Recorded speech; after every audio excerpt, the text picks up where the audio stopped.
Bonjour à tous, je suis extrêmement heureux aujourd'hui d'accueillir mon ami Jean-Pierre Meuillère, qui est devenu un affilié de Quantum Optimizer avec son ami Nicole Méroz. Et Jean-Pierre est quelqu'un qui est très attaché au bois. Et vous savez que dans Quantum Optimizer, et aussi bien au niveau du laboratoire, on est très attaché à toutes les vertus, les qualités du bois.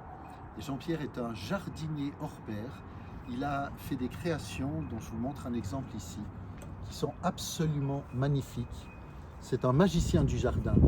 Il recrée des jardins, on peut le voir ici, de différentes manières, avec une qualité, un bonheur, et une créativité, et une sensibilité, et une émotion absolument exceptionnelle. C'est la raison pour laquelle probablement on a été amené à se rencontrer. J'en suis très heureux. Jean-Pierre a eu l'occasion aussi de faire quelques soins dans le laboratoire AWD, qui veut dire Advanced Wellness Detox, dans lequel on propose aussi aux gens la possibilité d'aller rencontrer des arbres, de se reconnecter aux arbres qu'on appelle thérapeutiques. Certains d'entre vous ont déjà fait cette expérience avec Ralph Schafflutzel l'année dernière. Mais Jean-Pierre a une philosophie de vie que je trouve particulièrement touchante, exceptionnelle. Et c'est la raison pour laquelle j'ai invité aujourd'hui. Je voudrais vraiment pouvoir vous permettre de le découvrir et de pouvoir apprécier non seulement qui il est, mais quelles sont ses réalisations, ses créations. Jean-Pierre, bienvenue. Ça nous fait tellement plaisir d'avoir des gens avec ton niveau de créativité, de sagesse et d'émotion. Et tu nous parlais justement des émotions ce matin. Est-ce que tu voudrais commencer peut-être par nous dire un mot là-dessus?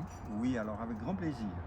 On va commencer peut-être par le bois, puisque le bois a été le principe qui a ciblé ma vie. C'est au départ, on m'a donné un petit, je devais avoir environ 2 ans, et on m'a donné un petit morceau de bois qui laissait une trace sur une feuille blanche. Et ce petit morceau de bois qui laisse une trace a été mon émerveillement.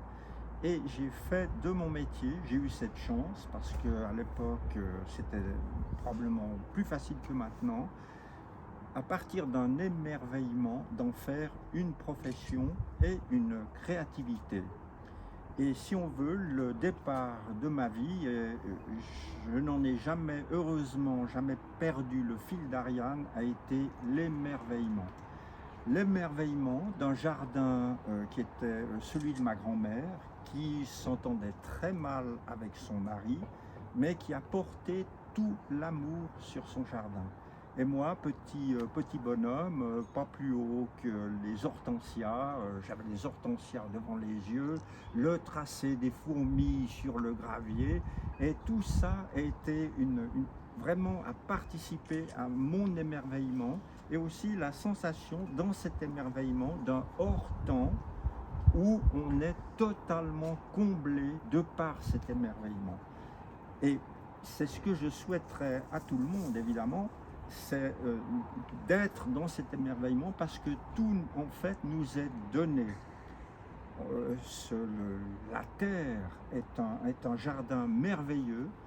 Nous nous incarnons dans cette merveille.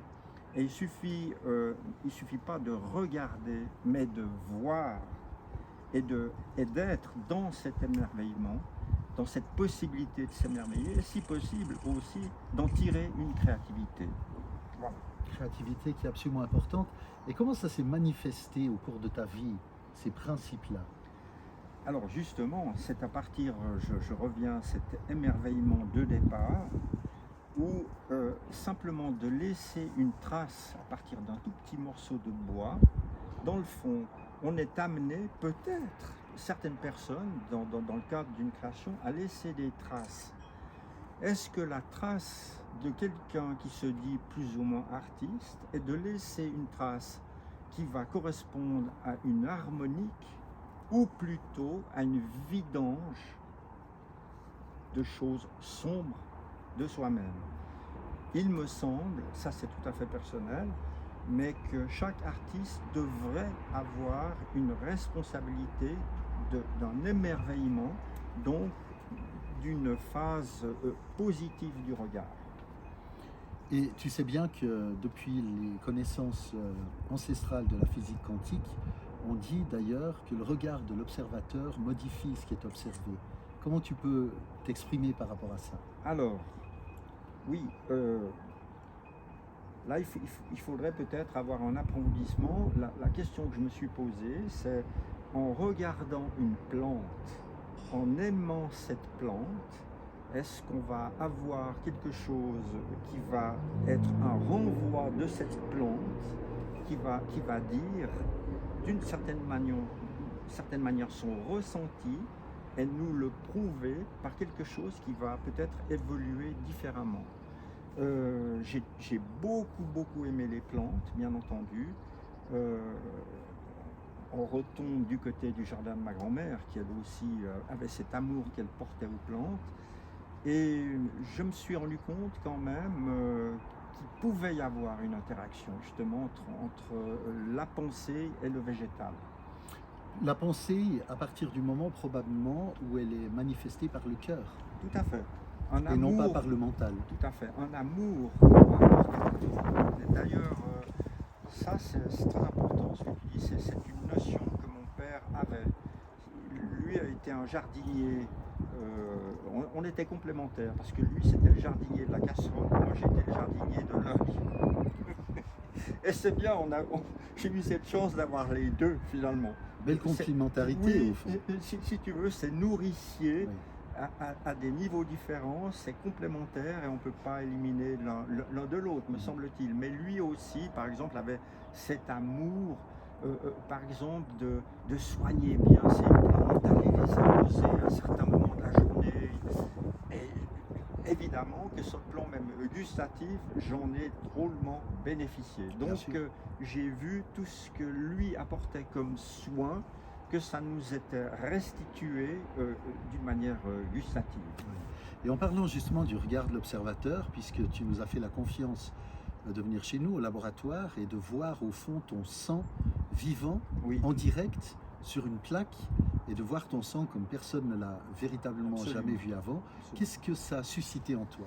Alors justement, c'est là où d'abord, ce qui m'a d'abord touché avant ça, c'est l'ensemble des personnes qui président aux soins. Il y a, je trouve, une unité que je n'ai jamais vue ailleurs, parce qu'il y a quelque chose qui est un rapport au cœur pour l'ensemble des gens qui sont là. Et ça, franchement, ça m'a beaucoup ému. Et je trouve que justement cette participation du cœur est tout à fait bénéfique aux soins qui en découlent, parce que justement, c'est le cœur qui envoie quelque chose où on se sent aussi reconnu en tant qu'identité du cœur. Alors que chez d'autres médecins qui sont plus dans le matériel, on se sent plutôt comme un objet. Ici, ce n'est pas l'objet, mais le sujet qui est mis en évidence. Donc, évidemment, qu'il y a un rapport qui est très différent et je trouve très bénéfique sur l'ensemble des soins que vous donnez. Écoute, ça me ravit vraiment parce que tu sais qu'on est énormément engagé à ce que cette dimension humaine et la dimension du cœur prévalent sur toute autre considération, oui. C'est vrai. Donc merci de le souligner. Et puis tu as eu l'occasion d'accéder en fait à différents types de solutions qu'on a pu proposer dans ce cadre-là. Et puis tu me parlais surtout à partir du moment où tu as eu l'occasion de traverser ces soins, si je peux dire, tu m'as parlé de la différence d'humeur ou d'émotion que ça a suscité en toi. Est-ce que tu veux en dire un mot? Alors ça, évidemment, aussi, c'est très important.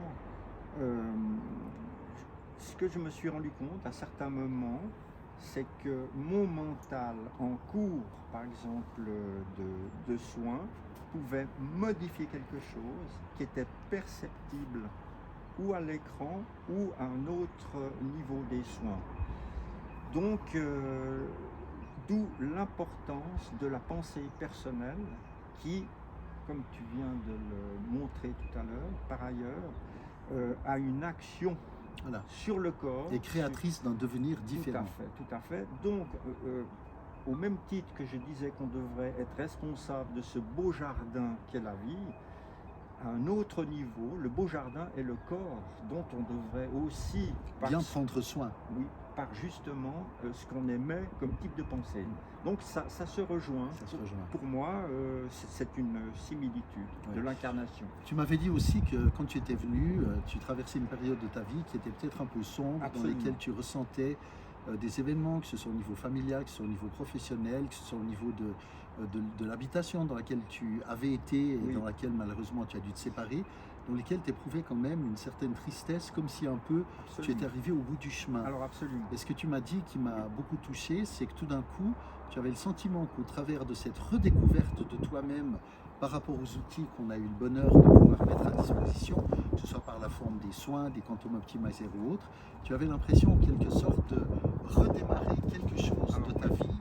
Et j'aurais bien voulu que tu me Oui, parles. oui, alors, je suis une personne d'une forme de sensibilité éponge.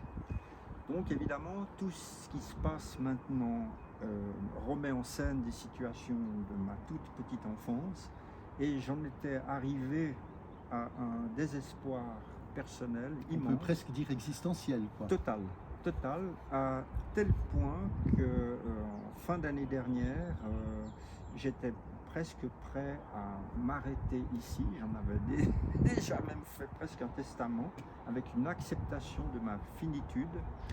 Et je dois reconnaître que dans un dernier sursaut un petit peu, voilà que j'aboutis ici. Et grâce d'une part aux soins prodigués, mais à cette dimension du cœur aussi, et ça j'y tiens énormément, voilà que l'idée m'est venue et le désir de prolonger, et ce que j'ai vécu ici est comme une renaissance. Voilà, grâce, mais je suis persuadé que c'est le contexte de l'ensemble des gens présents qui y ont grandement participé. Peut-être que chez un médecin beaucoup plus matérialiste, ce qui ne serait probablement pas produit. C'est intéressant ce que tu dis, d'autant plus que, comme tu le sais, ce centre n'a aucune vocation médicale, mais vraiment a pour vocation de ramener chacun à son meilleur potentiel, à ce bilan grande autonomie, et de réaliser au fond que nous ne sommes pas là pour apporter quelque chose de plus, mais pour révéler quelque chose qui est déjà présent et dont on s'était en quelque sorte déconnecté, si on peut dire. Oui, ou en tout cas pris à distance, et il est question d'en revenir justement à une distance de proximité différente. Voilà.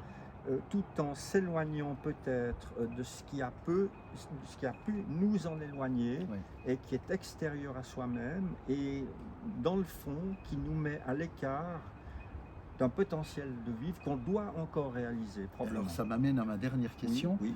Jean-Pierre, quels sont tes projets?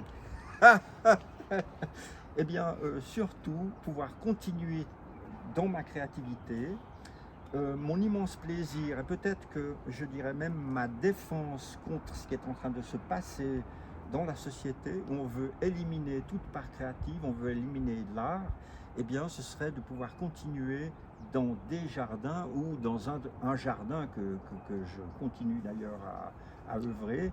Eh bien ça c'est mon bon plaisir, et aussi de rencontrer des gens qui ont ce bon plaisir du jardin qui est une prolongation du monde intérieur de chacun. Je crois que ça ne pouvait pas être mieux défini que ça. C'est avec un énorme plaisir que l'on suivra l'accomplissement étape par étape de tes projets.